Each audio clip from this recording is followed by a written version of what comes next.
దివ్యమైన సకల తీర్థాలకు, ప్రకృతి రమణీయతకు, ఆహ్లాదకరమైన వాతావరణానికి ఆలవాలమైనది తిరుమల పుణ్యక్షేత్రం.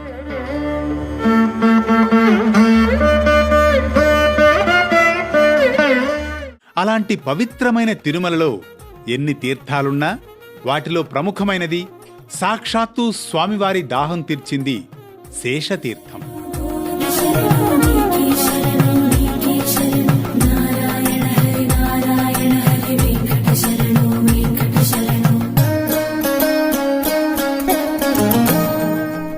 ఈ తీర్థంలో స్నానం చేసిన వారికి పునర్జన్మ ఉండదని ప్రతీతి.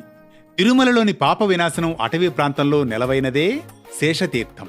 ఈ తీర్థ ఆవిర్భావానికి విశేషమైన ప్రాముఖ్యతే కాక ఆసక్తి గొలిపే పురాణ కథనమూ ఉంది.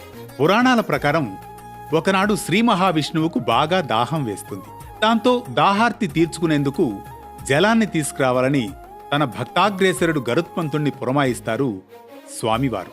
కాని ఆయన ఎంతసేపైనా గరుత్మంతుడు జలం తీసుకురాకపోవడంతో అప్పుడు మరో భక్తుడైన ఆదిశేషుణ్ణి ఆజ్ఞాపిస్తారట స్వామివారు.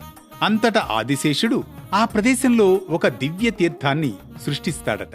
అలా శ్రీ మహావిష్ణువు యొక్క దాహం తీర్చారట శేషుడు. సాక్షాత్తు స్వామివారు జలం స్వీకరించడంతో ఈ తీర్థం దివ్యమైందిగా వెలసిల్లుతోందంటారు.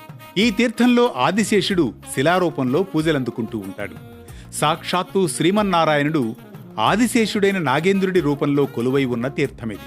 ఆదిశేషుడి తోక నుండి ఆవిర్భవించిన ఈ జలధార కనుకనే ఇది శేషతీర్థంగా పరిఢవిల్లుతోందని మన పురాణాలు వివరిస్తున్నాయి. మరో విశిష్ట కథనంతో మళ్ళీ కలుసుకుందాం పరమార్థంలో.